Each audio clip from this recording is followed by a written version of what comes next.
Greetings, LanGophiles, Lango enthusiasts. Welcome to episode 4 of LanGoPod. I'm Lisa. I'm Peter. And I'm Tyler.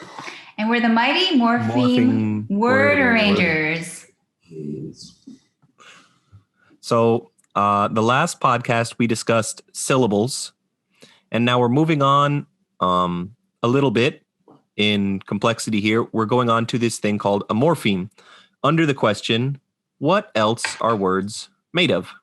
So let me just inject here. We're not talking about the chemical substance morphine, spelled with I-N-E. The word is morpheme, M-O-R-P-H-E-M-E. We'll talk all about it today.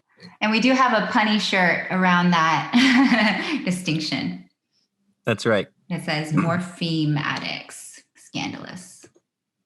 And most linguists probably fit into this category because whether you're really interested in sounds or grammar, you're dealing with this fundamental unit of meaning. So we got to ask, what even is a morpheme?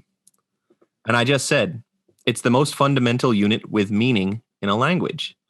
So one way to think about it is that a morph is like a form, similar to how biologists study morphology when they're studying the forms of particular organisms.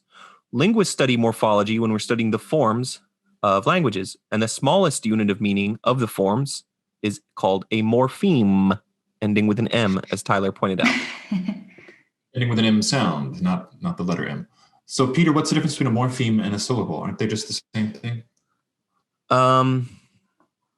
So a syllable is kind of a measure of phonological units. And it turns out a lot of times one syllable does equal one morpheme, but not always. Mm-hmm. Right? So a morpheme can be a single consonant, for example, added to a word. Perhaps in some languages, a morpheme is multiple syllables. True. Right? So many in English, aren't there? Right. Succotash. So we've got some kind of simple examples to start with in English. And our first example is the word kind, because we are nice people here at Lango. So we like this word kind. And kind has one morpheme. If you were to add something to this word, such as the prefix un, then you would get unkind, and that is two morphemes. Right? You can also add something to the end of this word, like an ly, to make an adverb. You will get kindly, which is two morphemes, right? So maybe unkindly, if that was a word or is a word for you, then that's three morphemes. It occurs to me that kindly is really two words. There's the adverb kindly, but there's also the adjective kindly, a kindly old gentleman. He's not old in a kind way. He's kindly, like friendly. We associate the ly with adverbial meaning, but there's also an adjective deriving suffix. Kind itself also has a more that, like, you can have kinds of things and be a kind or nice person. Adjective. So this is pervasive in English, multiple meanings. I think a lot of languages do it.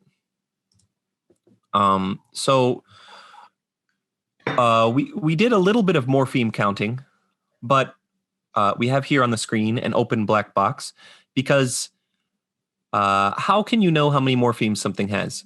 There's different ways to argue this particular kind of counting. One would be, say, historical evidence.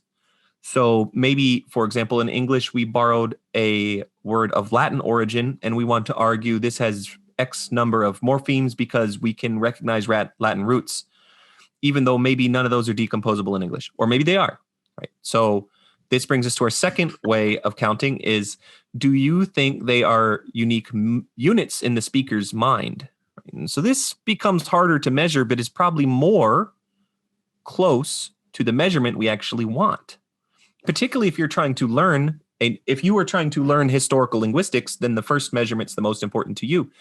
But maybe if you're trying to learn a language for the sake of speaking it, then you might care more about how you measure it in your own mind. What a concept. But how to do that, right? That is the ultimate black box question because we don't know. Yeah, we're opening the box, but it's for you to solve. Right? So Tyler has pointed out some kind of categories from transparent to opaque compounds. Now, compounds are thought of as two words put together, but we could Yeah. identify simple compounds as two morphemes. It's also two morphemes put together.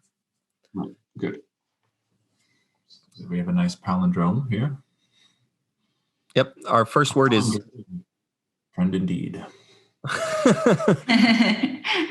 our first word is race car, and a palindrome is. Tyler, you want to tell us about the palindrome? Yeah, if you arrange the string of letters backwards, you'd get the same word. I guess conceivably you'd have cases where you also get a different word, but traditionally read the same running forward and also running backward. So in this case, race and car, they happen to both be one syllable, but they're meaningful syllables. Whereas in a word like succotash, those three syllables don't have any meaning on their own. Right. So race car is, in addition to being a palindrome, it's also what we might think of as a transparent compound, because it's really clear race and car have their own meaning, and you put it together and you get a car that races. We all understand it. You can see exactly what makes up the compound. See and hear that, yeah, the sounds don't change when you put them together in this case. Race sounds like race and car sounds like car. Never the twain shall meet. And when you go on to the next level, it begins a little bit less clear with one like cupboard. Now, when I say cupboard, I just skip straight to the B sound. I do not say cupboard. But especially if you know about English spelling, you can guess the two components of this compound pretty easily as cup and board. And even if you've never seen it written, it's somewhat transparent. You still might get some idea, oh, there's cup as part of cupboard. That makes sense. We put cups in there. Maybe. A little less likely. It's kind of opaque. Right. It's also possible that little children, when they learn the word cupboard, aren't connecting it to board or to cup. They just learn That's it right. as a new As word. a chunk. That's true. I suspect that's the case, that children just learn it as a chunk, and then later you get some analysis. Yeah. So getting a little fuzzier. And we get even fuzzier with one of the favorite examples that Tyler has taught me, and this is stirrup. Now, stirrup is so opaque that you might analyze it yourself as a compound of stir and up, like, oh, I stir up in the saddle. In case you don't know a lot of English vocabulary, stirrup is part of the gear you use to ride a horse, particularly the part where your foot goes in and you step up into it. So Into the saddle, not into the horse, please. Yes, into the saddle, which is on top of the horse. We don't need any hate from equestrian Twitter. So stirrup appears to be stir and up, but as Tyler has taught us, it actually comes from stag and rope, meaning standing rope. More like a steeg for that first component. To climb was an Old English verb that's since dropped out. Will you give us a pronunciation of both parts? Stigen for the verb to climb, and rap was rope. So these sounds over time touched long enough that it became stirrup, and other vowel changes and such happen in English. So it's so opaque, meaning hard to see the analysis, that you might accidentally make the wrong analysis because of the opacity. Let me mention another case. Yeah, go ahead. Just to say that it gets hard to measure how many morphemes are in it. I would say that probably today, when we look at stirrup, a native speaker with no knowledge of the history of the word will, unless they mistakenly analyze it as stir and up, this is maybe one morpheme now in English, right? This is a cool survey to do later of English speakers. Another case that I know speakers missegment, I used to do it myself, is this word outrage. It looks like it's put together from out and rage, but historically it's the suffix uge, like we have in mileage, footage, and so on. And the outre is related to the word ultra. So the spelling misles us there. It has misled us. That's right. And it makes sense even in the new reanalyzed thing, because you can outperform and outdo. And so it just, oh, well, of course it means. I did not know that before this very podcast. I can rage better than anyone. I can outrage anyone. All right. So we're going to do a little bit of morpheme counting before we go on and learn much about morphology, just to get the wheels rolling. We have a couple words here and we're going to discuss how many morphemes we think they have. And maybe you can take guesses too, as the listener, and think how many morphemes you think it has. We'll see how it goes.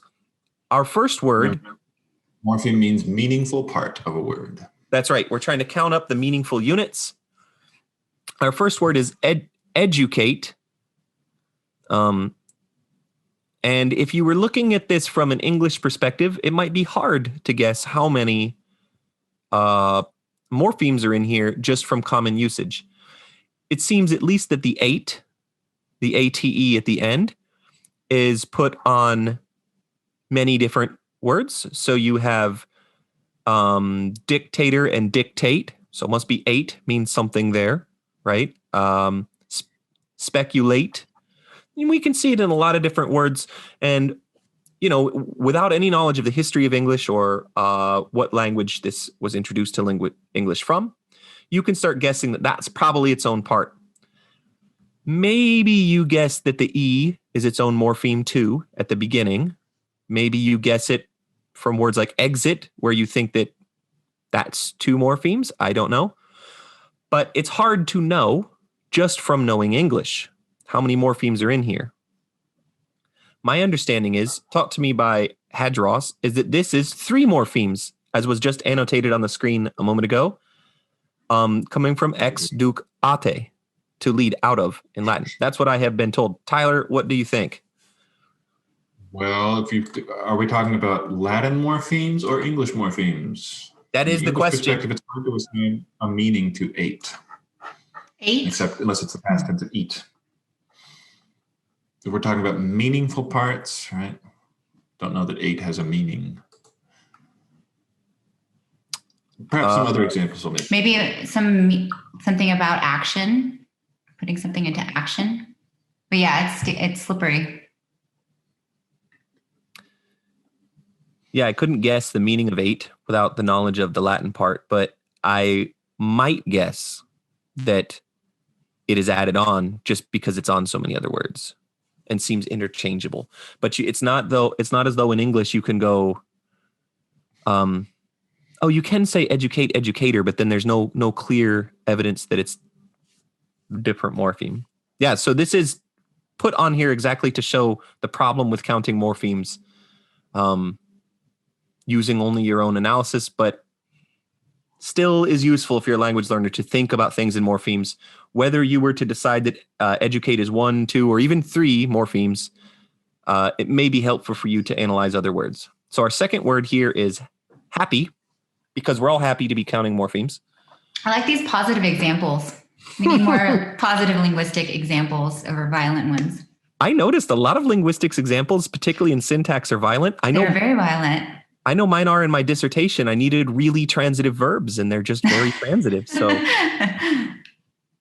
So happy for me, saying I don't know about the history of these words, I might guess that this is 1 morpheme. I might be torn because I noticed that this E sound in happy, spelled with a Y, is often put after words to make them adjectives, right? Lucky. So, did you say lucky? Lucky. Yeah, luck and lucky is a perfect example. So I might guess that hap and E are 2 morphemes, but then I would struggle to think of if hap can be its own word. Now you might notice that hap is found in other words, right? I think of immediately haplology. Hapless. That's perfect. That's a hap.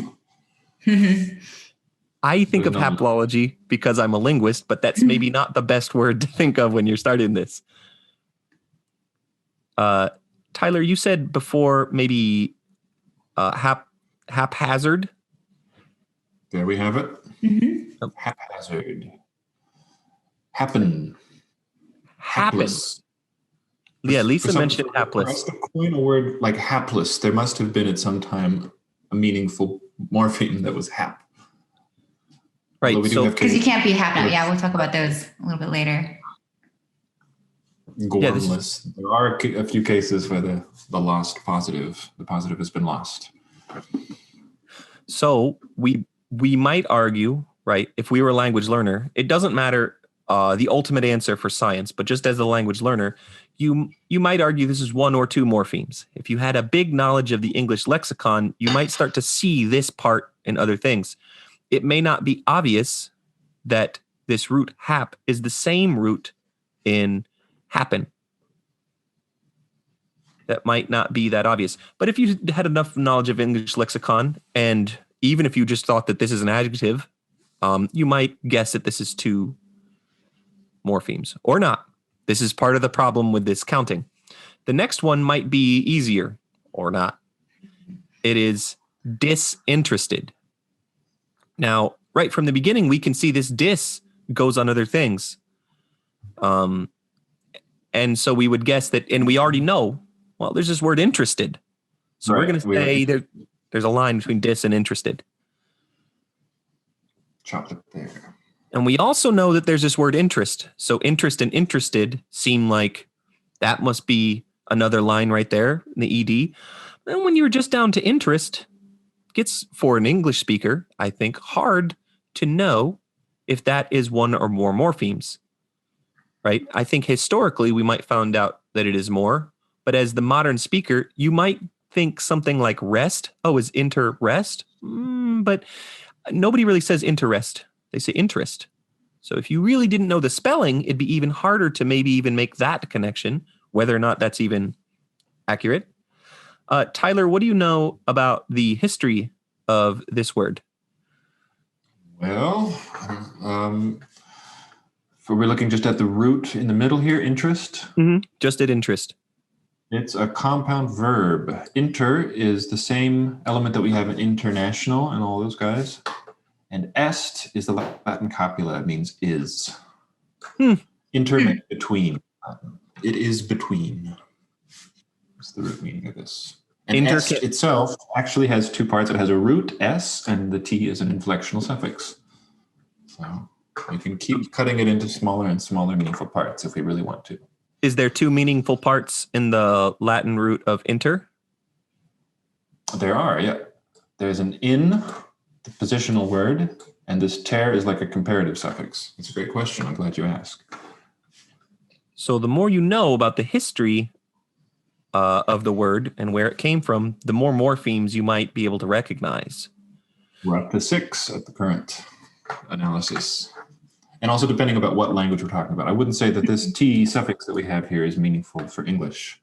We have our own T suffixes, but in Latin it was a movable part that had meaning. And therefore, it was a morpheme. And this is kind of the point of counting these morphemes, is so you can see that it's not as though there's one perfect correct answer all the time. It depends on what your goal is and what your previous knowledge is. If your goal is just to learn English, perhaps learning the history of Latin isn't going to be very productive for you. But if your goal is to understand the history of English, then it's absolutely necessary, right? So, and what's that? Let me mention, when you're learning German, the word for interest, the noun, is similar to the English, but not quite the same. It's Interesse. Interesse, I've put it on the screen. And there they've taken the infinitive form of that verb, esse, instead of our est. So that's how you connect those two. It's nothing to do with any sound changes in English or German. It's just borrowing a different form from Latin. This also kind of shows that learning related languages, German and English and Latin, distantly related to German and English, starts to build some momentum. You know, if you have a lot of knowledge of Latin, as Tyler does, which he also has knowledge of English and German, these things build together. So, of course, we are encouraging everybody to be a LanGoat and learn as many languages as possible. All right, so we have 2 on there at the end, which is before and after. We see this verb to be everywhere, so seems reasonable to posit that be, as in before, is its own morpheme, and that's at least 2 morphemes. And the same with after, we see ER put on all sorts of things like jump and jumper and write and writer. So we would guess that maybe before and after are both 2 morpheme words. They are, well, before, if you look at the form in Old English, it really had 3 parts. And this be, it's spelled like our verb, but it's really not connected to the verb to be. However, I do like the segmenting of after. We Mhm. do, especially if you are familiar with boats and shipping and all that. The word aft is still in existence, and this after is a comparative form of that. That's what I would do with it. I would look at fore and aft. That's what I like about it is I like the kind of nautical terms about it. I think it shows you something about the old culture of English. Whichever direction it came, whether it came from land terms going to nautical terms or vice versa, it shows you that boats were important and stuff. And for me, when I learn about the history of a language, I'm really interested in what things you can learn about the culture. Mm-hmm, absolutely. But yeah, for the learner or even for a child, probably learned as a chunk. Yeah. And they're pretty opaque, right? It looks like this be is the be verb, but as Tyler has told us, it's unrelated. Yeah. Okay, so our next topic is the distinction between free and bound morphemes. And we've already touched on this a little bit with the word happy. So a free morpheme is a morpheme that can stand entirely on its own. So for example, sad, fun, run, of, the. So sad, for example, can stand completely on its own. You can have sad or saddened or sadly, etc. But sad also can stand on its own with its own unique meaning. A bound morpheme is one which must attach to something. So earlier we talked about the ly, which sometimes, or I guess often indicates adverbs and sometimes not, but it attaches to something. Of course, you can use the word ly as a name or something, but it's not the same morpheme as sadly. Un, as in uninterested or unhappy, of course, is a bound morpheme. You don't get on its own. The same with dis. Now, Tyler has pointed out dis is a word in modern English, but we're just talking about the dis that goes on the front of disrespected, right? The same with ed, also in that, a past tense in English, or sometimes perfect. Hard to even pronounce on. Yeah, I was like, I'm going to call it ed or ed, but it's nobody says painted. They say painted. Yeah, more of a schwa. It's hard to even say on its own in English. I agree.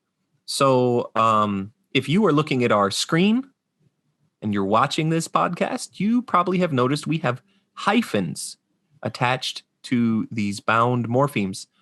What is the deal with the hyphens? Well, the hyphens are indicating that these things attach. Specifically, a hyphen before one of these morphemes means it attaches to the end of something. A hyphen in front of one of these morphemes means it attaches to the beginning of something. So the hyphen is pointing in the direction of the thing it attaches to. That's right. We're talking about affixes. Now, the first kind we're going to talk about is a prefix. So this is something that attaches to the beginning of a stem. This is an example of this is un in unhappy, right? Something that attaches to the end is a suffix. So an example of that is the ly in kindly. Prefix is probably pretty easy to remember because pre is an example of a prefix in this word. There's a morpheme. Right? Now, suffix frustratingly uses a prefix. Good point. Yeah. There are other possibilities that are at least less common in English and tend to be somewhat less common cross-linguistically, depending on the language family. The first one is an infix, which inserts into the stem. We do have one in English, but it's a swear word. They're often swear words. Yeah. In fact, we have a new candidate. We were joking on our Instagram live last week. 2020 might be a new infix. In 2020, believable. Exactly. So there were the swear words. Let me mention there are traces of old infixes in especially words of Latin origin. That's how we get victim. Victor is a more auspicious one. Victor is related to the word invincible. they go on screen. So the root is this Vic. It's the basic shape. Vic in Victor. In is a prefix, ibble is a suffix, and this N has been inserted into the root. Awesome. It looks like the common Austronesian infix in, which we're also going to discuss in this podcast. N is a good segment. If you're going to put anything into a root, make it an N. It's a reasonable infix. The other option that is a little less common but worth discussing is circumfix. And a circumfix is added to the beginning and the end. An example of a productive circumfix, which is a central part of the grammar of a language, is the negation in the Paraguayan language Guarani.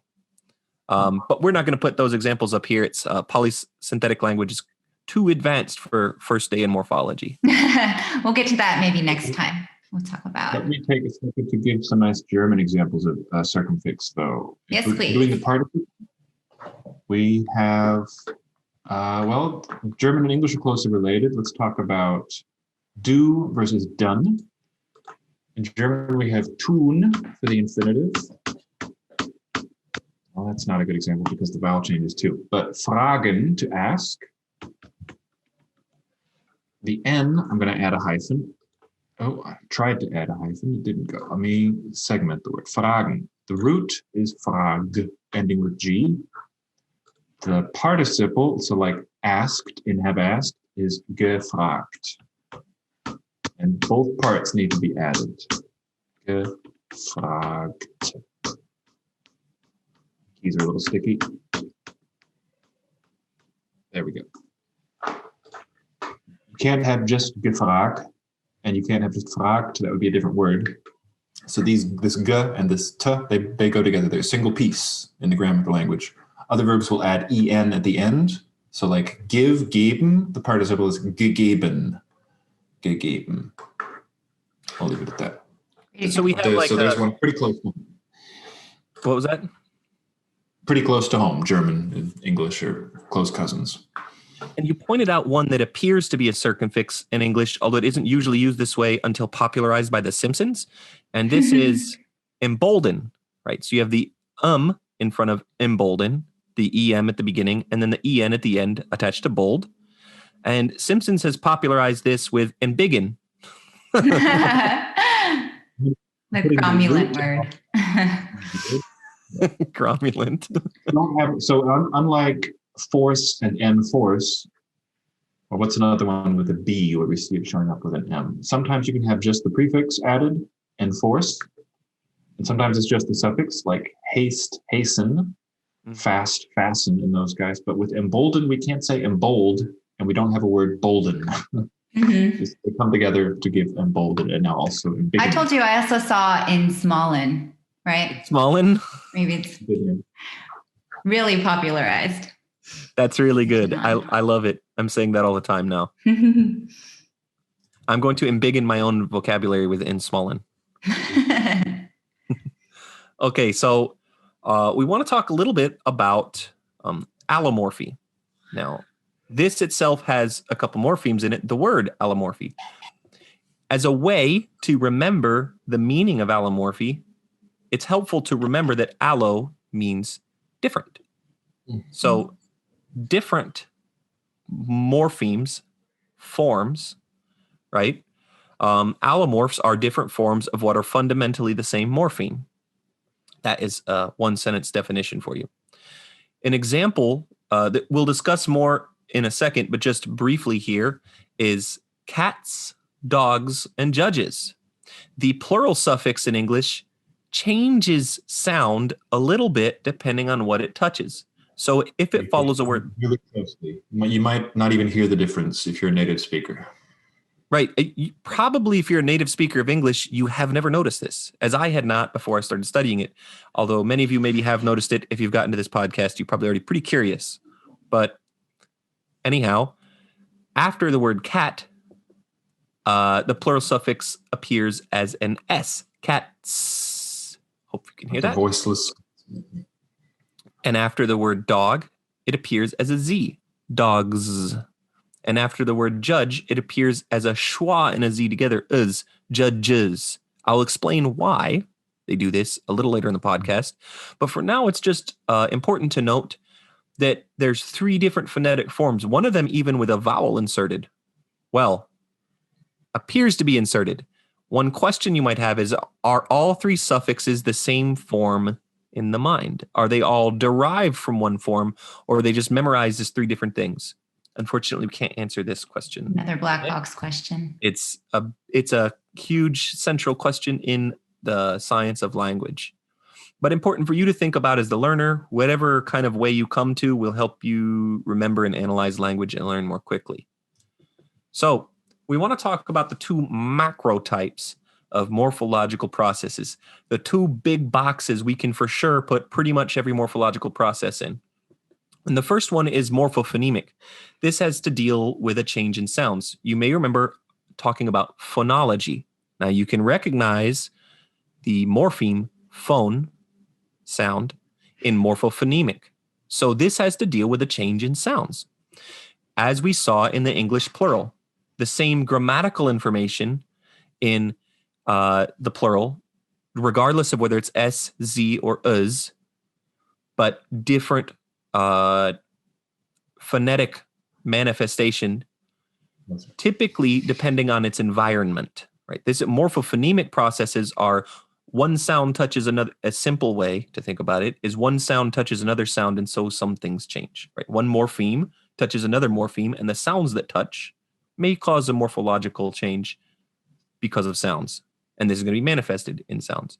Now, a morphosyntactic change has the root in there, syntactic, which has to deal with syntax. So this is going to be more grammatically related stuff. So it could be, for example, a change in meaning or lexical category. Our first example is he and him. So one might posit that he and him have the same meaning, third singular masculine in English, and they are different based on grammar. He is typically used for subjects, and him is typically used for objects, right? Or, well, we'll talk more about case in a future podcast. If you want to know, we'll make the case for case. So the second one to look at is happy and unhappy. This has changed meanings in the exact opposite, right? So we are looking at a different kind of change in grammar. Then finally, we look at quick and quickly, where we have largely the same meaning, quick, but we have changed lexical category. You might say quick is an adjective, as in, I have a quick puppy, a puppy which runs very fast. And you might say, my puppy runs quickly.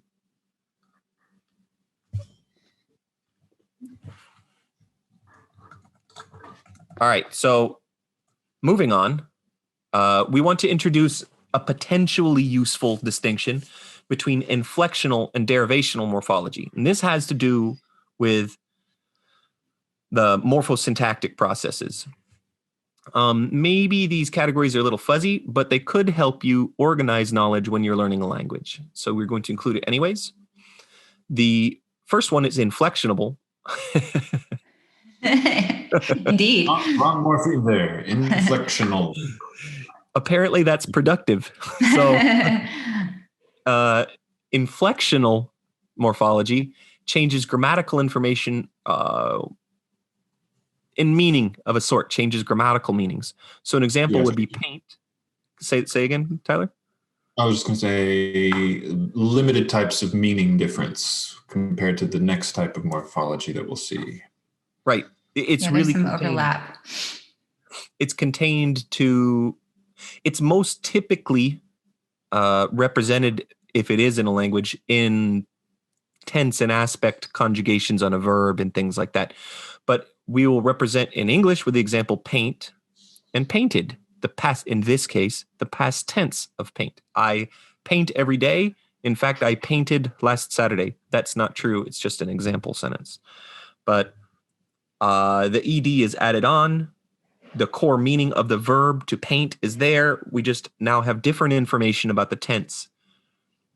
So right. The other is going to be a transitive verb in the present tense and also a transitive verb in the past tense. Certain things like that don't really change when you add ed. Yeah, when it's being used as the past tense, not the past participle is in the wall is painted. So, although someone painted it. Anyhow, the next distinction we're making, as opposed to inflectional, is derivational morphology. Now, derivational morphology can be used to make new words. So, happy to unhappy is an example of that. It's literally the opposite meaning. So, it's a change in meaning for sure. You can also use... Change. What's that? It's a very big change, yeah. Completely different. I prefer the dishappy, but just joking. You can apply these in fun ways if you're silly like me. So the next change is a change in word class, also called lexical category, just so you know that terminology. And that would be the change. Adjective, adverb, those are word classes or categories. Yes. Word classes are, in case you couldn't hear Tyler, was noun, adjective, verb, adverb, that kind of thing. So changing quick, like quick puppy, to puppy runs quickly. Quick to quickly is a change in word class. And not just English, but English does this other thing where you change word class when nothing happens, right? So you can say, what do you do every Sunday? I run. But in that case, it's a verb. But then you would say, I go for a run. Right? Similar meaning there, but now it's a noun. So run and run, or as the example is here, jump and jump, as in I jump every day, or I did a jump, something like that.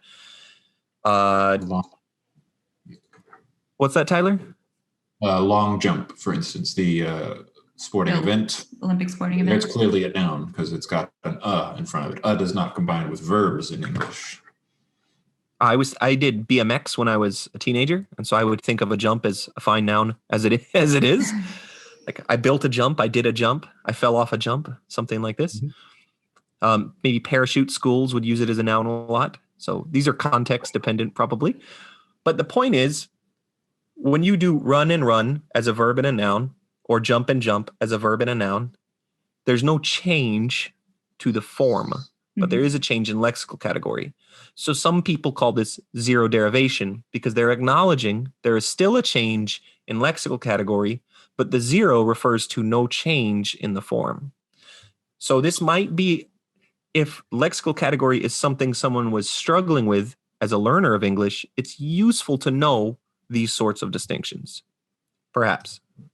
The next thing we're going to talk about is a morphological process in English that may be hard to break down into morphophonemic or morphosyntactic because it involves an apparent change in vowels. I am entitling this. What's that, Tyler? Hard to break down. Also hard to break down in terms of just prefixes and suffixes. It's neither. It's also not a suffix. That's right. We're starting off with some.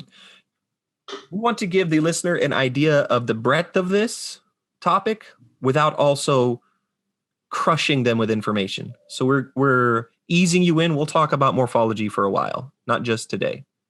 So this slide is entitled Sing, Sang, Sung, for those that are listening and not seeing or not watching.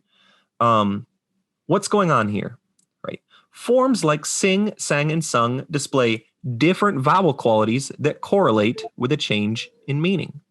One way someone might look at this is though there is one item stored in the mind, say it's sing, and that sang and sung are versions of sing. Another view would be that each word is stored in the mind as its own separate item. Regardless of the reality of how this is stored in the mind, this is it's not a productive process in English, but this process does happen in English in several words, not just sing, sang, sung, but bring, brang, brung, drink, drank, drunk, etc. Swim, swam, swum. That's right. It seems to be limited to this I vowel with a nasal after it, something along this, but Tyler has added the word song there. I thought of this too. This makes the paradigm complete here. Sing, sang, sung, song is the noun then. But unless you know something about the history of English you want to tell us, it doesn't work for like It doesn't ring, work for the other rang. ones. Yeah.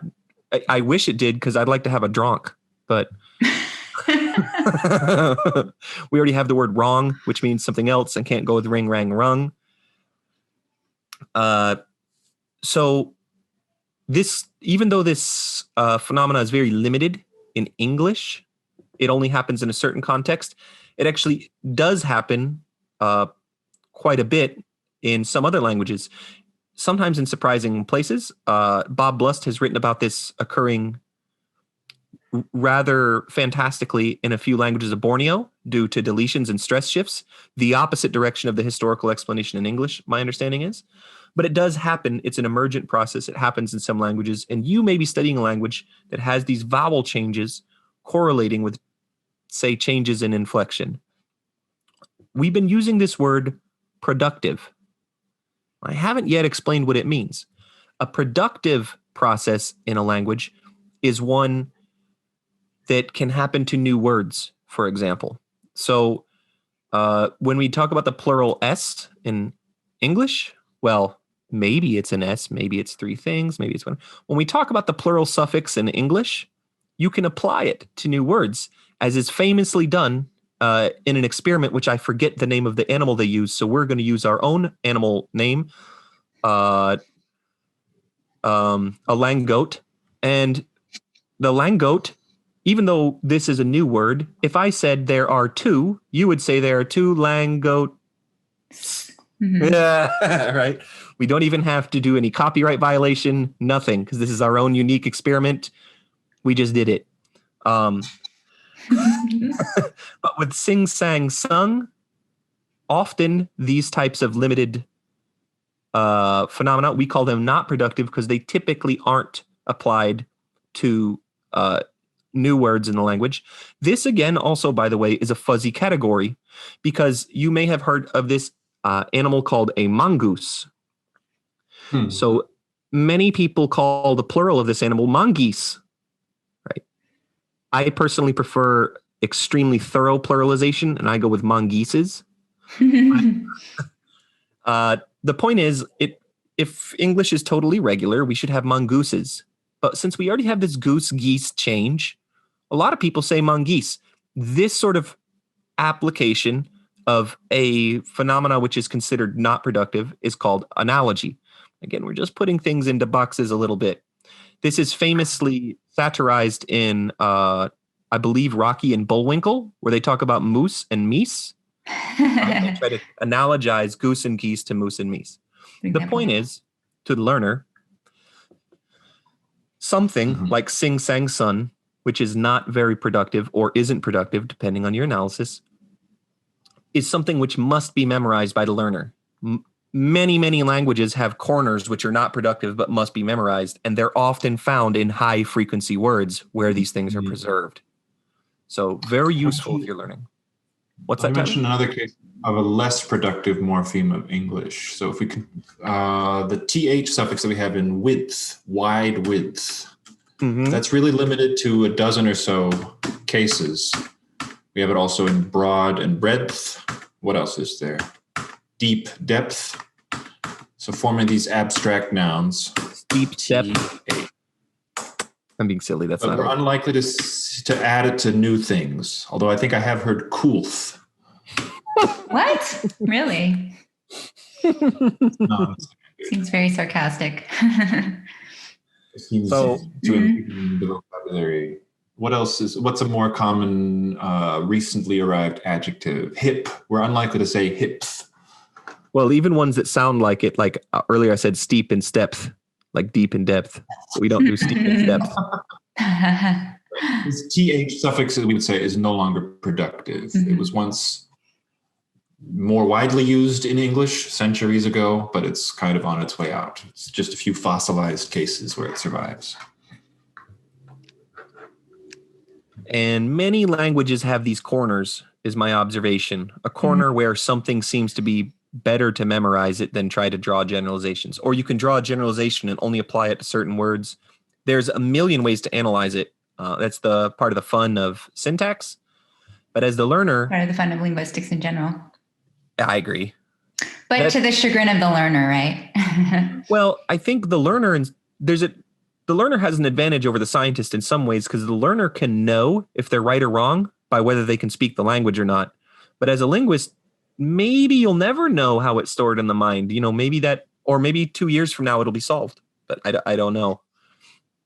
We invent the brainoscope and we can just look. I think that's a forbidden experiment. I don't think it'll be solved. I actually took a class with Chomsky, and he mentioned that it was he said, if you go and look at Google searches for how language began in humans, you'll find tons and tons and tons of hits. But if you look for the bee waggle dance, which communicates between, not all bee species do it apparently, but some of them, he said there's a few papers and that's it. He said this is a shame. He said he doesn't know if it's ethical or not to put electrodes and such inside a bee's brain, but that you could. This is allowed in research right now, and you can't do that to a human. And he doesn't understand why we're all skipping this kind of low-hanging fruit. So for now, we can't do that stuff to humans, and maybe we shouldn't do it to bees. Well, is it ethical for animals either? Open question. Nobody's done it, perhaps for ethical reasons, although I suspect it's because it's just not a big research topic. But yes, since we don't know yet, in some ways, the language learner has us at an advantage because you can test whether you learned a language or not accurately by if people understand you. Mm-hmm. So whichever way you arrive to, we're just putting a lot of options out there to help make the language sticky when you think about it. And at least learners at Lango, I think, appreciate some irregularity too. Some things that don't fit quite so neat. It does make it fun. And it's like the shibboleth. You can tell people's levels by how much they've mastered the irregularities. Moving on to something that might be called irregular is suppletive forms. It's important for English. English has quite a bit of this, and other languages have none, or very, very little. Yes, it is. That's a good point, Tyler. It's not actually super cross-linguistically common. Although within the languages where it happens, there's a bunch of typological patterns. That's a podcast for another day, though, perhaps. But suppletion, just so you know what it is as the listener. So put simply is when you kind of replace one word with a totally different part and they don't sound related. Our definition here is that it's historically unrelated forms as part of the same word. So a perfect quotes, there's quotes there. Now, an example in English that works very well is go, and the past tense of go, went. Nobody says goed, right? In fact, that's a different verb altogether. But go becomes went in the past form. It's an unrelated word. It's not as though you add a prefix or suffix to go and then you get went. It's just a totally different thing. And the consistency of this can be seen in words like undergo and underwent, right? So we can compare this to comparative morphology, not to get too meta, but you have non-suppletive comparisons, like these are often called the morphological comparatives, like fast, faster, and fastest.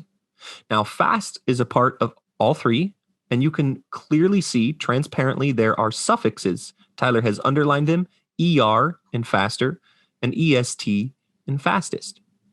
But we have suppletive forms too in these comparatives, such as bad, worse, and worst. Worse and worst seem very clearly related, and it's kind of similar to faster and fastest, the st sound at the end there, right? But bad and worse, there's no connection between those words as far as adding prefixes and suffixes or changing vowels or something. It's just a totally different word.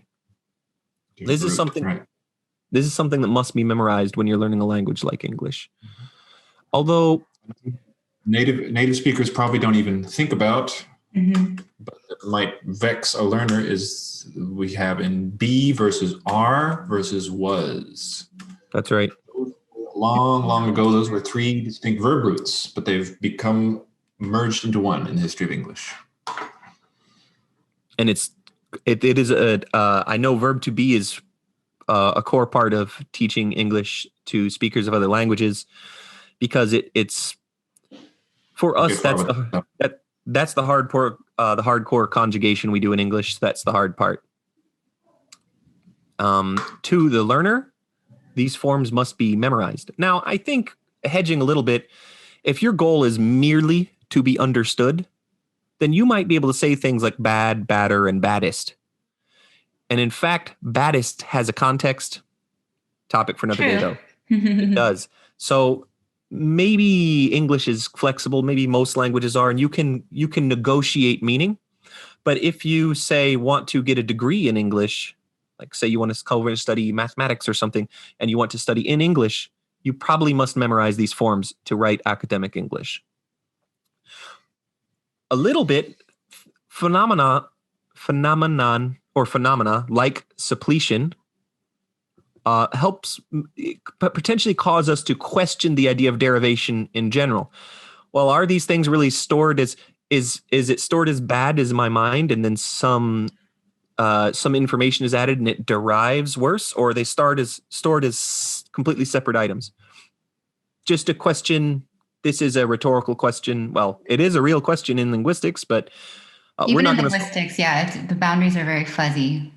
Yeah, we're not going to solve it on the podcast today. It's a competing research programs are working on this exact thing, and both answers are being argued for. So stay tuned, I guess. Natural language, if you look at how language actually works, it's fuzzy. I agree completely. So that's just food for thought for the language curious person. For the learner, you must memorize it. So we want to talk about a phenomena which is pretty, I don't want to say completely rare, because there's manifestations of it in Austronesian and such.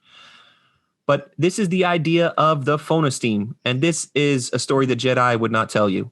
So it is a unit between phoneme and morpheme, particularly active in English, right? So we might call it a sequence of phonemes that seems to add meaning to a word, but it's not quite its own suffix or prefix or something.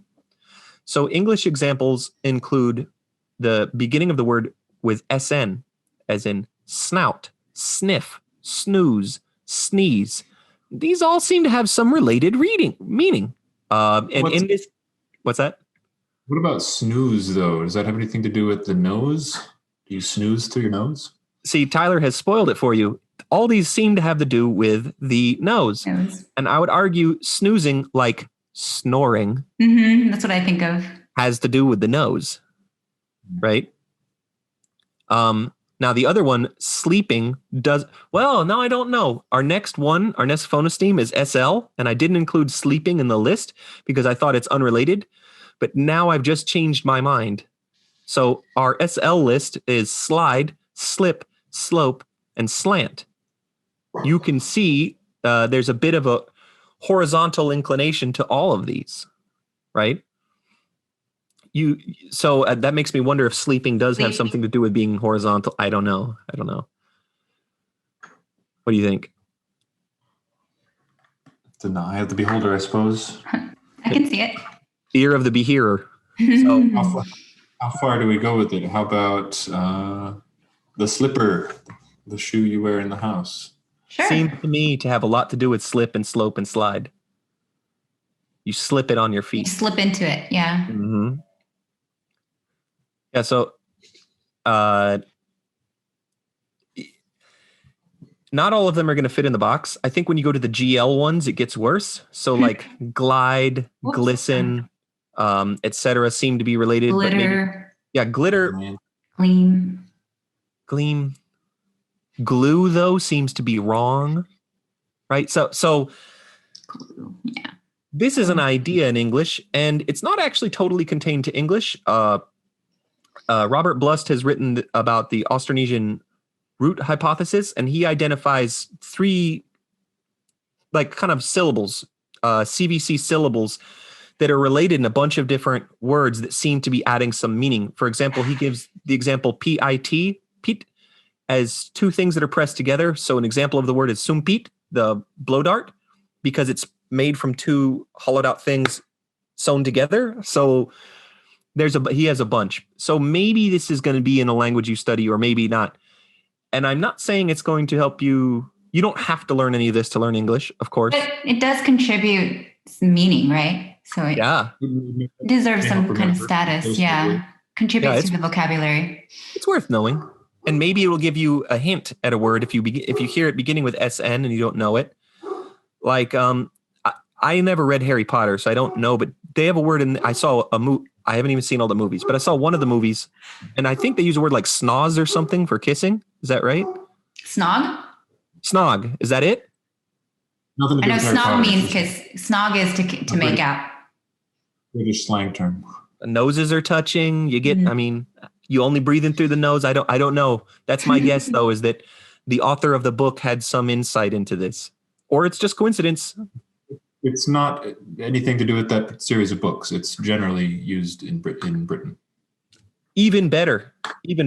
So I had never heard it all, but I had guesses about what it meant based on this kind of information. That's my case for learning phonesthemes, and just super interesting. Mm-hmm. And surely you can think of more when you start looking at English. And usually in English, it's two consonants at the beginning of a word. So our final kind of like fun morphological part of our survey here is what's that, Tyler? Our final berry for the day. Our final berry for the day is the cran.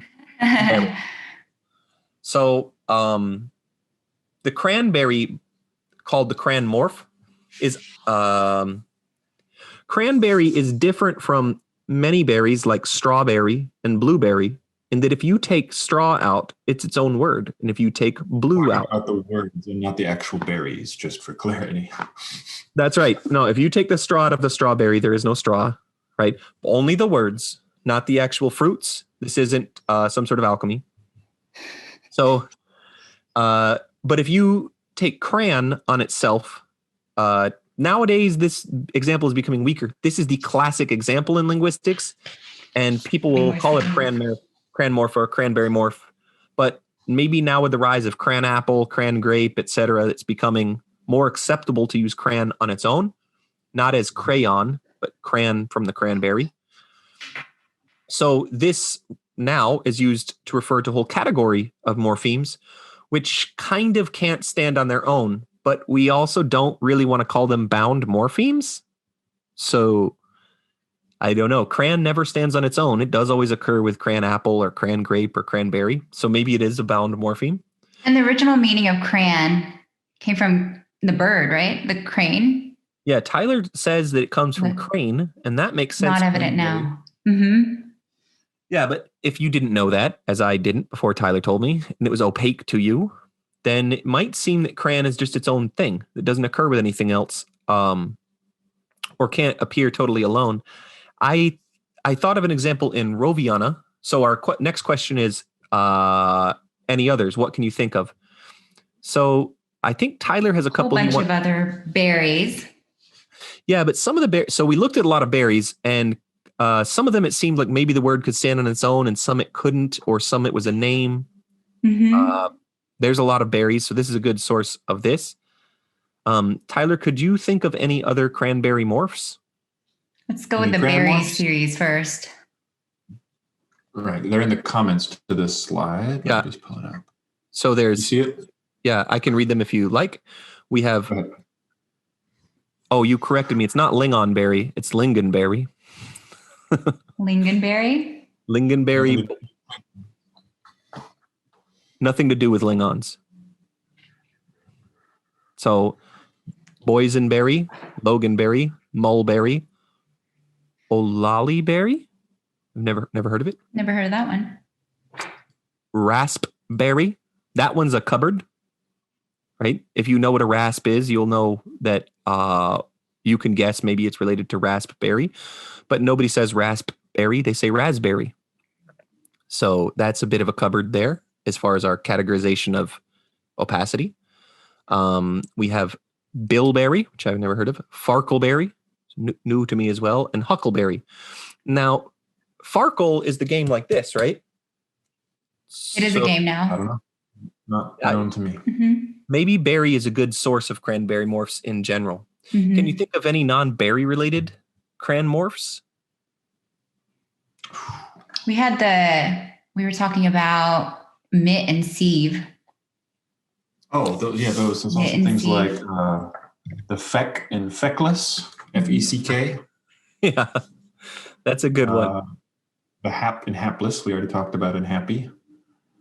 The wreck and reckless, there's no R-E-C-K. That doesn't occur as a word anymore. Oh, yeah. It's not related to rec, W-R-E-C-K. The meaning wouldn't even make sense at all. Related to reckon, R-E-C-K-O-N. So if somebody was reckless with a W, they would actually be very careful. Right? I thought of one in Roviana. The word for morning is munu munu, pronounced in fast speech like mun munu. And munu by itself, I asked, and I couldn't seem to find any meaning for it by itself. Although when I tried to say munu by itself in a phrase like good morning, many people recovered the meaning mun munu. And I wasn't sure if it's just because it's acceptable to shorten it or if people are just being nice to a foreigner. So you never know. Probably they're just being nice because I'm trying. If you weren't so good looking, you'd get worse results. It's because of my glasses that I'm good looking. Ah. So, all right. So we're going to move on to comparatively speaking and, blast. Speaking of Roviana. Yes, that's why I brought it up. We're finally bringing up our first comparatively speaking lesson from Roviana. And we're going to blast you with a few different morphological processes before we wrap up morphology. So Roviana, in case you don't know, as many of you may not, is an Austronesian language of Solomon Islands, spoken by approximately 5,000 to 10,000 people as a native language. So all Austronesian languages descend from a common ancestor that we call Proto-Austronesian. It was spoken approximately 5,000 years ago in Taiwan. Now, Proto-Austronesian had an infix called een, and it was an infix, and they used it to mark the perfective. But long story short, it was reanalyzed as a nominal marker in Roviana and many other Oceanic languages, which is a subfamily within Austronesian, which of course Roviana belongs to the Oceanic group. So the nominalizing infix een in Roviana can be used in certain verbs to nominalize, to turn a verb into a noun. Now, my understanding is that this is not 100% productive. It happens in a lot of verbs, but what I have learned is that there are verbs which you can do it to and people understand you, but they know that's not right. Kind of like a lot of the morphology we've discussed in English, right? I've given you some examples here. The first word is gani, which means to eat. My understanding is this is a bit of a crude word, and most people use henna for eat now. But the word for food is yinani, with the infix een inserted directly after the first sound. The first sound is written as a G in orthography, but we have it represented here with a voiced velar fricative, the gamma, because that is what it is phonetically, right? Not the way it is in writing. The een is inserted directly after the first consonant of the word.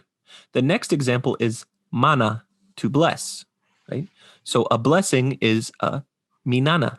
You may recognize this. It's related to the Hawaiian word mana, which my understanding is the origin of the English use of mana in many fantasy games and stuff for their source of magic. So small world. If just as a note, what happens when there's no consonant at the beginning of the word? For example, the word ene, to walk or journey. If you were to make this into a noun, it would be inene. It just acts like a prefix then in those cases. And if you're watching the video, you can see at the bottom right, that is a Roviana Tomoko from Rarumana. If you're a Roviana person, you already know about that boat. All right, our next look at morphological processes is we are revisiting the English plural. Now, I have written it here as the plural suffix with a hyphen S. But if you were a phonologist, there's actually a way to propose that any of the suffixes that it manifests as is the underlying form and the other two are derived from it. So I am just kind of arbitrarily picking the S. Maybe one day we'll each propose a solution and argue why it's the best solution. For now, I'll just describe it again. The suffix changes phonetic form depending on the sound it attaches to. In English, we have a class of sounds called sibilants. Now, sibilants in English means the sounds S, Z, sh, zh, ch, and j, right? I say that these sounds are sibilants because it seems to me that this grouping of sounds is called sibilants specifically because of this rule in English. So rather than describing what a sibilant is in features, I would just tell you it is these sounds. So the reason that you get the reasoning, you would get the different S, Z, and schwa Z endings is it depends on what the suffix attaches to. We will call this in linguistics environmental conditioning, right? What environment it is. So if the plural is attaching to a final sound, which is a voiceless non-sibilant, right? Remember, voicing happens here. You can test it, right? So if it attaches to a voiceless non-sibilant, such as T in the word cats, then it manifests as S. If the plural attaches to a voiced non-sibilant, you will get the Z, as in the G it attaches to in dog, dogs. However, if the final sound is a sibilant, regardless of voicing, you get schwa Z. So you will find this in words like churches, judges, wishes, garages, etc. So one question you might have is, does one of the surface forms correspond to the form in the mind? And if so this is a lot of 10-cent words to say, is it one of these three things deep down, and we derive the other two from it? There's a million solutions for this. I have solved it as a puzzle for fun with each answer, and I felt like the Z was the best answer for the sake of elegance. Under my solutions, it required the least amount of stipulations. However, I believe there's a solution with schwa Z that is equally elegant. So what is interesting here from my perspective is that if you are interested in rules-based approaches, the S that we write it with is the least likely underlying form according to Occam's razor. But that's the one we write. So that's the one you assume in the mind. And that's, if you are a reader, if you're reading a lot of English and you learned it that way, you're going to think the S is the underlying form. And that's why I went ahead and put it at the top. I think under constraint-based approach, maybe Z is still the best. But again, you could handle all of it with just constraint rankings, and they're all somewhat comparably stipulative.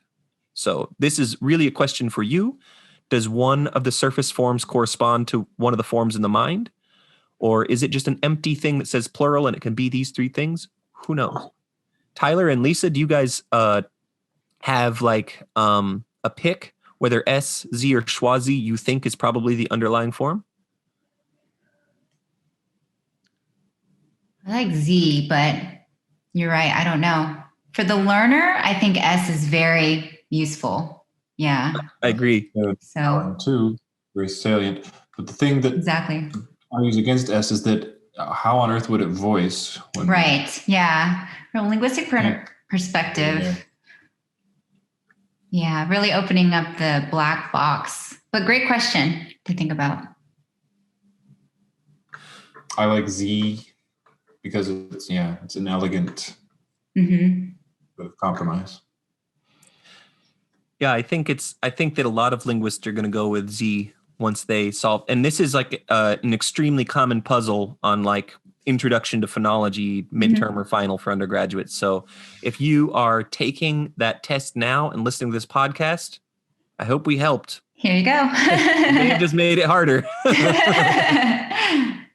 Okay, so our next one, Tyler is going to teach us a little bit about allomorphy in Japanese verbs. Right. Thank you.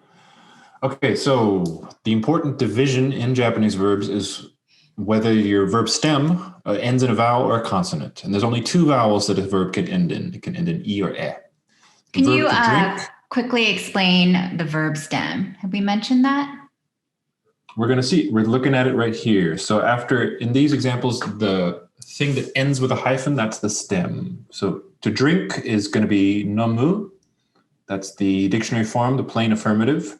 And the negative over here on the right, nomanai. So what these two forms have in common is those first three sounds, nom. Nom can't be a word on its own. It's got to have at least one suffix following it. While the verb for eat, taberu, the negative is tabenai. And so the forms are the same up through that fourth sound, which is the vowel e. Taberu, tabenai. The shape of the suffix that we're attaching depends on the stem final. So this u is really, in some sense, in the brain, it's got to be the same thing as this ru below it. And anai and nai, they're just variants of the same suffix. So Lisa had mentioned a second ago about stems, and we've been using the term stems and roots a lot in this podcast. And we're not going to distinguish it too much here now, but just in case the listener is lost, the stem is the thing which other things are added to.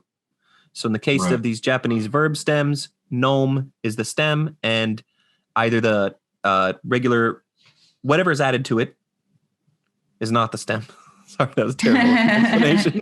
In a simple case like just dogs, we do have a single word dog, but in the plural form, dog is no longer a word. It's just a word part to which the suffix attaches. So dog would be the stem in that case.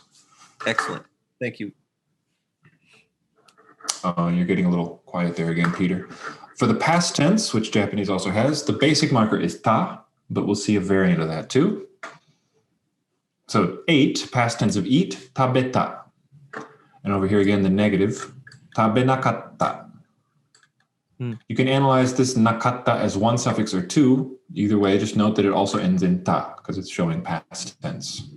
Tabeta, tabenakatta. Note the long consonant here too, double T in the Roman spelling. Okay, and then we have drank, I think we have did, another one. Here, we won't talk about suru. It's what's called an irregular verb. Shita means I did. Shinakatta, did not do. Right, so these forms, they share the same shape of the suffix ta in both cases. Tabeta, shita.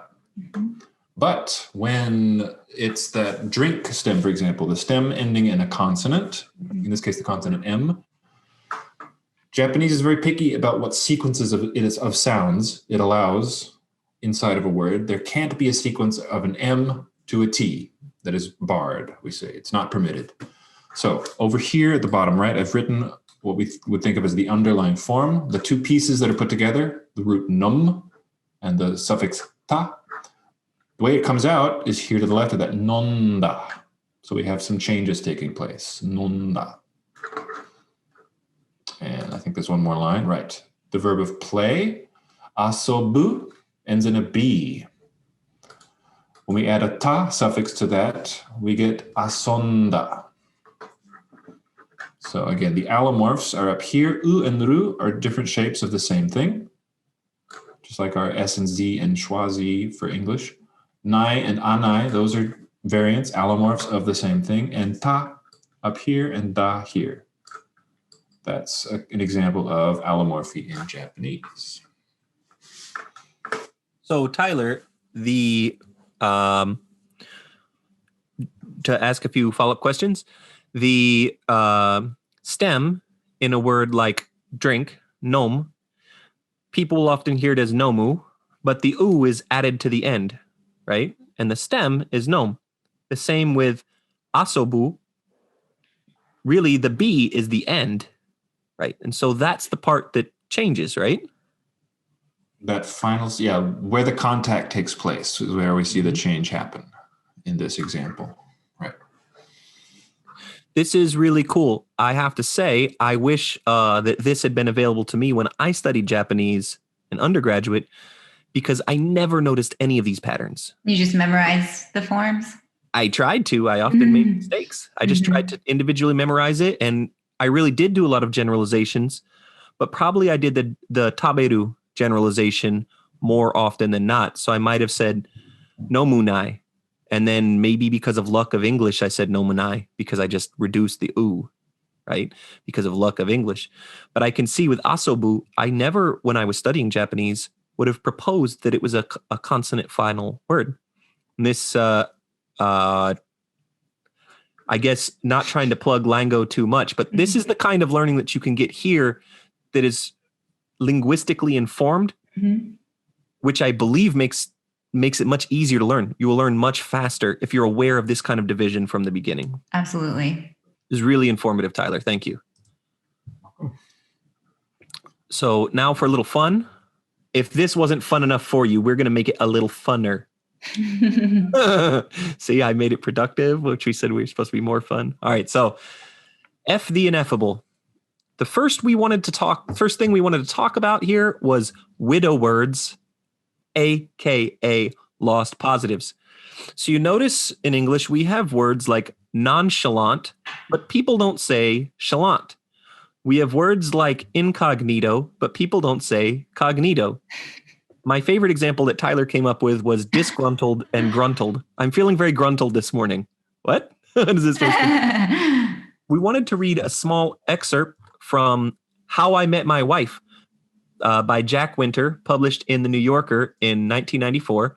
And it's supposedly a monologue from a man at a party telling how he met his wife. And his speech is full of this. Did you want to say something, add something right quick? This is so great. We need to link this in the video too. We definitely will link it in the YouTube for sure in the description. Okay, and we'll plug it on Instagram soon too. So I'll read just a couple sentences. It had been a rough day, so when I walked into the party, I was very chalant. Despite my efforts to appear gruntled and consolate, I was furling my wieldy umbrella for the coat check when I saw her standing alone in a corner. She was a descript person. A woman in a state of total array. Her hair was kempt, her clothing shoveled, and she moved in a gainly way. Shoveled really just gets me. I like kempt. We always say disheveled.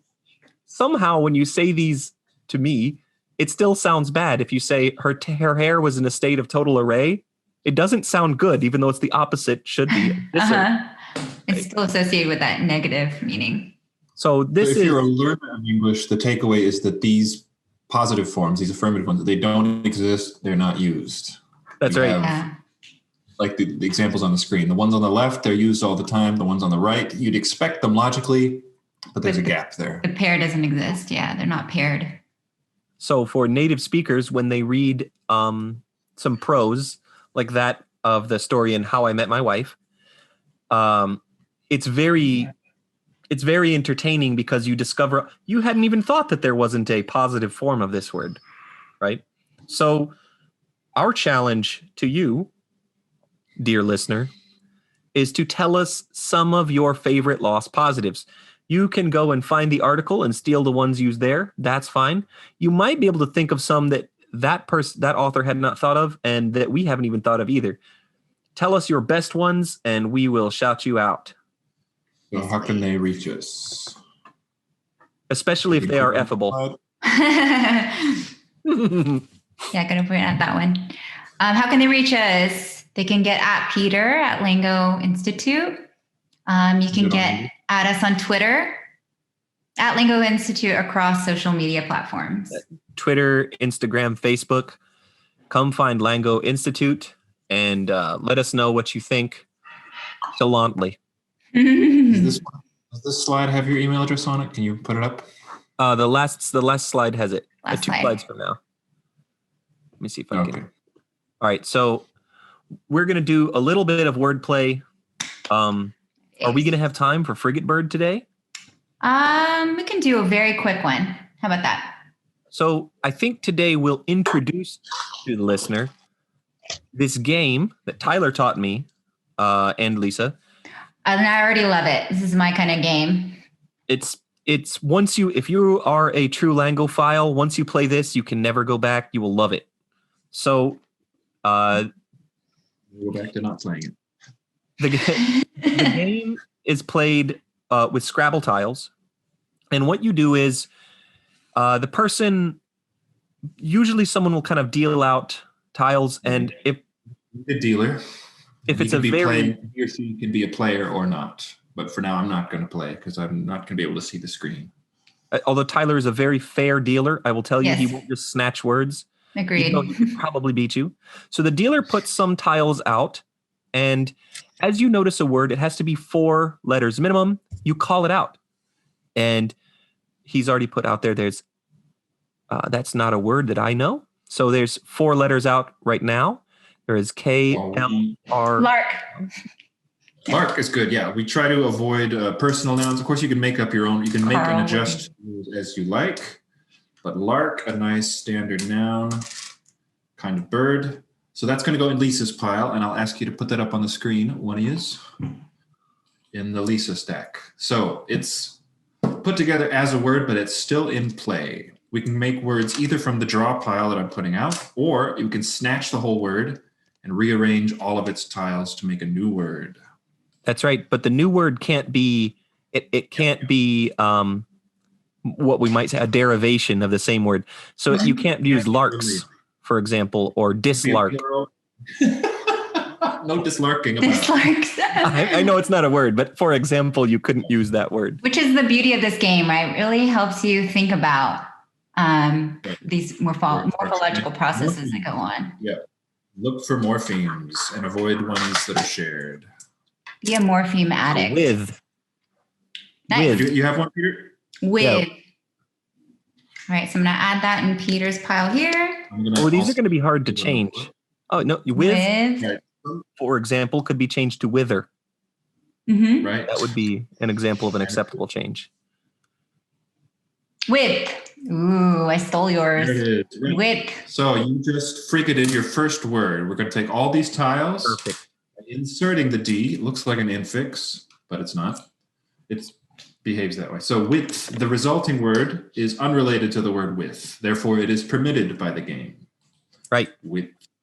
And I just stole, so I'm going to erase this, which right. harks back to the whole name of the game, because the Frigatebird is a bird that steals food from other birds. I was glad you were able to steal one. I was worried that we wouldn't have any stealing in this tiny micro round. Mm-hmm. But yes, this is part of the fun of the game.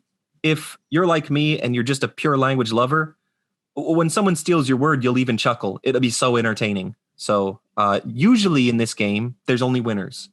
Although if you play with Tyler and he keeps scores, Tyler will always win. I don't know. I'm going to challenge that. I might. Oh, that's a good one, Tyler. Bible, yes. Please add it to my section of the screen. So the letters come up for Bible, and Tyler has added Bible. Bible. Oops. There we go. So So Bibles is an illegal move, right? Yeah, Bibles would be illegal. Biblets? Is that a word? I can't think of how you're going to steal it. Nor lark. I can't think of how to steal it, but I would always just have a pocket dictionary handy when we played. But if you guys want to look on Wiktionary or something, if biblet, like a little bib, if Biblet? that's out there.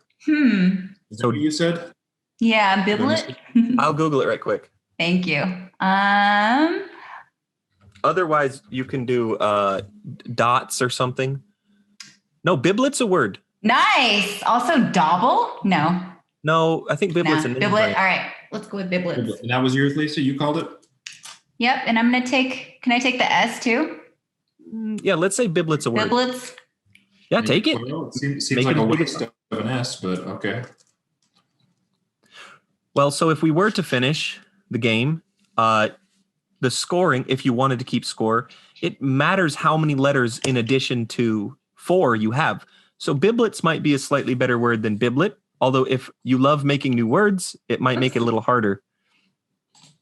I can't. Dove. Nice. Not visible? Dove.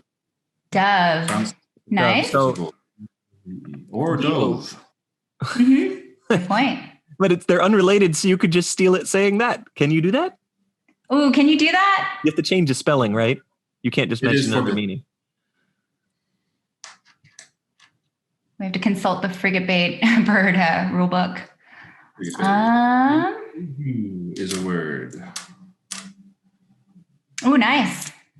So now, Tyler, in case you were listening and you can't see what we're doing, if you're only listening to the audio file or just not watching it for whatever reason, then to summarize, Lisa has lark, width, and biblets. I have dove, and Tyler has the word ague. Ague. Which we all know what it means, including me. But if we didn't know what it meant, I don't know what it means, Tyler. Tell me. I'm pretty sure. It's a sickness, right? It's a crosswordese term. I forgot Lisa's a crossword champion. I was like, you're really good at Frigate. If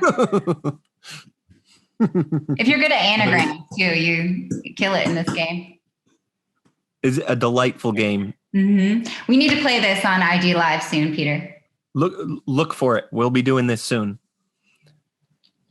Calling all wordplay enthusiasts. I need an L. Is apex? That's a. Yeah, the peak of something. Nice. Apex. I'm just looking for frigates. So excuse me. I'm just looking at. That's the higher level playing. Like a true Frigatebird. You're already a master. I'm still white belt 1 stripe. I'm still just trying to get the 4. Argue. That would have been nice. Okay. All right. You got a frigate too. I'm playing. Argue. Wait, you took it from your own word. Yes. You stole it from yourself. Argue. Okay, we're down. I've got 4 more tiles to put out. We're almost done. Okay. All right. We still have 20 more tiles, and the reason these don't have numbers on them is because they're actually bananagram tiles, not Scrabble. We could keep going if you guys want, but we said we just play a short game. Okay. Yeah. So we can cut it short. We can cut it short. We'll play a full game on IG Live in the future. And if people like it, we might do it a couple times. We could do it for a combo hour. This would be great for a combo hour too. Big challenge doing it in your second language. Ooh, yeah. Absolutely. Clark would be there. What's a Clark? It's a variant of clerk. And here's the last tile. It's another A. We've got 3 A's up for grabs there. It's a lot. So cage is the only thing I can think of, but I keep looking at these 4-letter words. Cage. So it looks like we're wrapping up our frigate game. Clearly, Lisa is in the lead. Tyler has a more than 4-letter word, and I have 3 4-letter words. So if the game were to go on for several turns, many things could change. Tyler could, or I, or Lisa could steal everyone's words and wind up with them all. It's an extremely fun game, particularly if people are nice. Yeah. Know your family. Know what you're getting into. But I think for many people, this will be fun and delightful. Yes, I'm delighted. Thank you for introducing me to this game too, Tyler. Yeah, he taught me to. I'm very thankful. And it's quite literally wordplay because we're playing with words. All right. Speaking of wordplay, a quick mention about our new book in the LanGo Korean series called Korean Pun Insula. We just did a IG live on it, so please check that out on our Instagram page where we share a couple puns from each section of the book. And we go over puns related to verbs, nouns, high frequency words, Hangul letters, and also ones that come from Sino-Korean words. So please check that out. All right, and we're going to end with some wordplay in English, inspired by some new words that have come into the language during this pandemic. And there's a bunch of great jokes around this too. Oh, have we shared so many coronavirus jokes out there? It's a pundemic. Right, and here's our great new word for a phenomena that I think deserves more attention. Yes. Is the pandemic. Pandemic's my favorite. Mine too. Hat tip to Katie Crowder. Katie has an amazing blog called Women Wear the Pants, in which she talks about also the different kinds of pants that have arisen in the pandemic. And it's interesting because as soon as you start hearing about the new pants terms, you will know, especially if, like me, for example, you've been doing a lot of work from home. There are pants you will, for example, wear just when you're on Zoom, pants you might wear if you think you're going to see somebody, etc. It is interesting. Absolutely. Okay, and then I have some jokes, coronavirus-inspired jokes for you. All right, so what's left in the grocery stores in France after the tornadoes hit them? Debris. Debris. The duh gave me the hint. Okay, and similarly, what do you call panic buying of sausage and cheese in Germany? Sausage and cheese. I feel like the first word is worst. Yep. Wurstkäse scenario. Very nice. Is Käse German for cheese? There is. All right. Portuguese queijo. Yeah, I could see cheese that. Always funny, as we've discussed. Any more cheese Cheese jokes? All that. All right, lots more wordplay on IDTV Live coming soon. We have one up too, talking about new words coming into English during the Corona apocalypse. Please check that one out. I also just saw a new one yesterday, which I love, which is the Corona coaster, referring to the up and down in emotions you have, right? From one rhythmically like roller coaster. Perfect. Indeed. All right, please check that out. And with a couple announcements, LanGoPod is now on YouTube and iTunes. Whoop whoop. Please go there, check us out, and read more about our podcast topics on our blog. We have one that just went out, a great one about syllables that Peter wrote with examples from English and Portuguese. Also, our Spring 1 session is coming up. Starts January 11th through March 14th, and registration is already open for our programs. We've got on-site, online, and blended classes, and lots of things going on online right now and continue into next year. Conversation hours and live sessions on Instagram, as well as linguistics for language learning workshops. And as always, if you have any questions or comments, get at us. Peter's email address is here. You can also add us or DM us on social. And that's it for the LanGoPod today. I tried to think of a morpheme pun at the last second. It's not coming. So, we will see you next time. Ciao. 안녕히 계세요.